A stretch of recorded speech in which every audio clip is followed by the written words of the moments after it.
Breaking news చూస్తున్నాం. Vijayawada MP Kesineni Nani సంచలన వ్యాఖ్యలు చేశారు. విజయవాడ ఎంపీగా మరోసారి ఖచ్చితంగా పోటీ చేస్తానని తేల్చి చెప్పారు. రాత్రి పార్టీకి చెందిన ముగ్గురు పెద్దలు పలు విషయాలు చర్చించారని, అవే విషయాలను పోస్ట్ చేయడం జరిగిందన్నారు. కార్యకర్తల మనోభావాలే తనకు ముఖ్యమని నాని చెప్పారు. అలాగే అధినేత మాటల్ని కూడా పాటిస్తానన్నారు.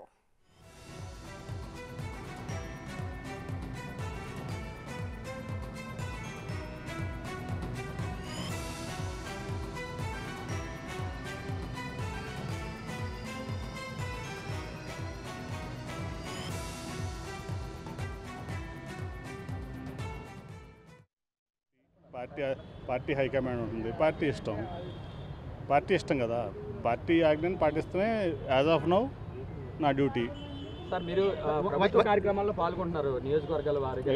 రేపు నియోజకవర్గం ఇప్పుడు కేంద్ర మంత్రి గారు ఆవిడ వస్తుంది రేపు వికసిత్ భారత్, దాంట్లో పాల్గొంటున్నాను. అట్లాగే కొన్ని నా ఎంపీ నిధుల నుంచి నందిగామ నియోజకవర్గంలో శంకుస్థాపనలు ఉన్నాయి 3, దానికి వెళ్తున్నా. ప్రభుత్వ పార్టీ కార్యక్రమాల్లో పాల్గొనే అధికారం పార్టీకి ఉంది, కానీ ప్రభుత్వ కార్యక్రమాల్లో పాల్గొనడానికి అధికారం లేదు కదా. అది ప్రభుత్వ నాకు ప్రజలిచ్చిన హక్కు కదా. సార్ విజయవాడ వెస్ట్ కోఆర్డినేటర్గా కూడా మీరే ఉన్నారు, మరి అక్కడ రాజకీయ బాధ్యతలు వెస్ట్ కోఆర్డినేటర్గా మీ బాధ్యతల మీద ఏం మాట్లాడతారు? అన్నీ చెప్తా అన్నా కదా, అన్నీ చెప్తా.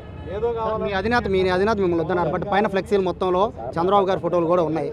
సో ఏం చెప్తారు? చంద్రబాబు ఫోటోలో ఇన్ఛార్జ్ ఫోటోస్ కూడా ఉన్నాయి కదండి. నేను ఈ పార్టీ వదిలేయాలని నేను ఎప్పుడు కళ్ళ కూడా అనుకోవాలా. అందుకే 2019లో గెలిచినాక నాకు ఎన్ని ఆపర్చునిటీస్ వచ్చినా కూడా ఆయనతో నేను ఉండాలనే ఒక ఉద్దేశంతో ఆయన కోసమే నిలబడ్డా. రాత్రి చెప్పారు. సరే, ఇప్పుడు పార్టీ అయినాక ఆయన కంపల్సరీస్ ఆయన కూడా కొన్ని ఉంటాయి. అధినేతగా ఆయన తప్పడదానికి కూడా లేదు, చంద్రబాబు నాయుడు నిర్ణయాన్ని తప్పడదానికి కూడా లేదు. ఎందుకంటే పార్టీ అన్న తర్వాత ఆయన కంపల్సరీస్ ఆయనకు ఉంటాయి.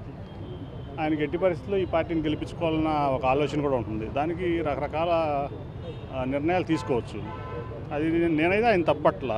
మీరు డివిజన్ స్థాయి నేత కాదు కదా సార్, డివిజన్ స్థాయి నేత కాదు, మీరు ఒక ఎంపీ.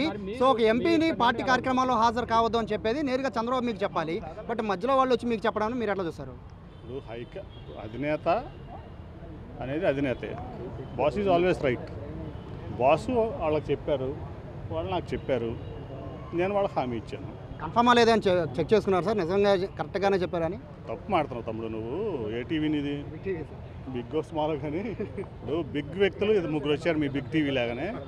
వాళ్ళు 2 మాజీ మంత్రులు, అవునా? అట్లాగే ఒక మాజీ ఎంపీ, అట్లాగే 2 జిల్లా అధ్యక్షులు. అబద్ధం చెప్తారా?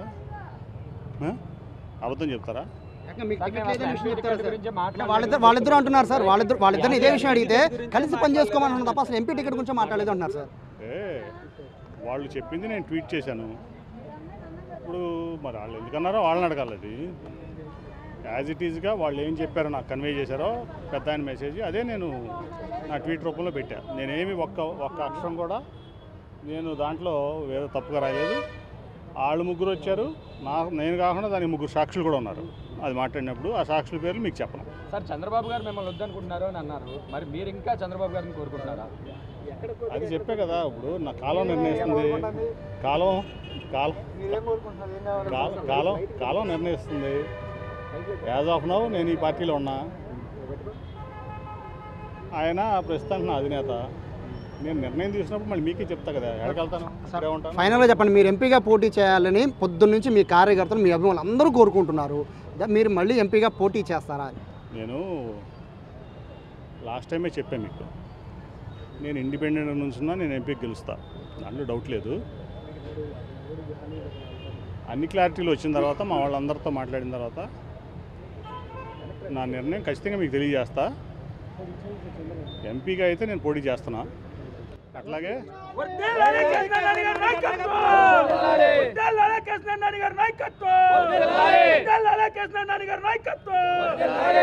నేను ఎంపీగా పోటీ చేస్తున్నా.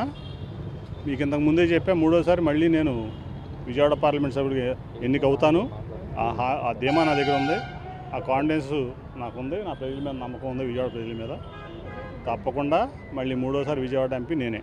సార్ మీరు అంటే మీకు వేరే పార్టీ నుంచి ఏమైనా ఆఫర్ వచ్చిందా సార్? మీకు చెప్పాను నేను 2019 నుంచి అనేక ఆఫర్లు వచ్చినాయి. కానీ అధినేత వెంట ఉండాలి, పార్టీ వెంట ఉండాలి. అధినేత కష్టకాలంలో ఉన్నప్పుడు ఆయన పక్కన నిలబడాలనే ఉద్దేశంతో నేను చాలా అవమానాలు పడ్డా. మీకు చెప్తాను, పదే మీకు చెప్తున్నా. మొన్న కూడా నేను తిరువూరులో మాట్లాడా. ఒక వ్యక్తి ప్రెస్ మీట్ పెట్టి కార్పొరేషన్ ఎలక్షన్ ముందు చెప్పు తీసుకొడతా అన్నాడు, క్యారెక్టర్ లేని పర్సన్. అట్లాగే ఒక పాలిట్ బ్యూరో సభ్యుడు గొట్టంగాడు అన్నాడు అదే ప్రెస్ మీట్. అట్లాగే ఇక్కడ నుంచున్న కార్పొరేటర్ని 50 మంది దగ్గర అంటే 64లో 14 గెలిచారు, కనీసం 30 మంది గెలిచేవాళ్ళు. ఇంకా కావాలని చెప్పి ఓడించారు పార్టీని.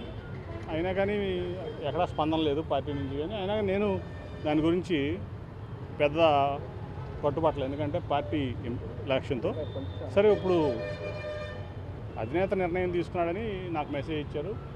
ఓకే, ఏదో ఒక నిర్ణయం అయితే చెప్పారు కదా. సో మా వాళ్ళందరితో మాట్లాడాలి కదా నేను కూడా. మీరు అంత కంగారు పడితే ఎట్లా?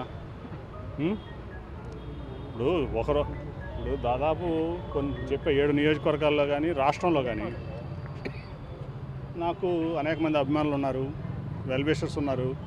అట్లాగే విజయవాడ నాని అయితేనే ఈ విజయవాడకి కొంచెం డెవలప్మెంటు, లేదా కొంచెం ప్రజలకి అందుబాటులో ఉండే వ్యక్తి అని ఏదో రకరకాలుగా అభిమానులు ఉంటారు నాకు. వాళ్ళందరూ మనోభావాలు కూడా నేను పరిగణలోకి తీసుకోవాలి కదా.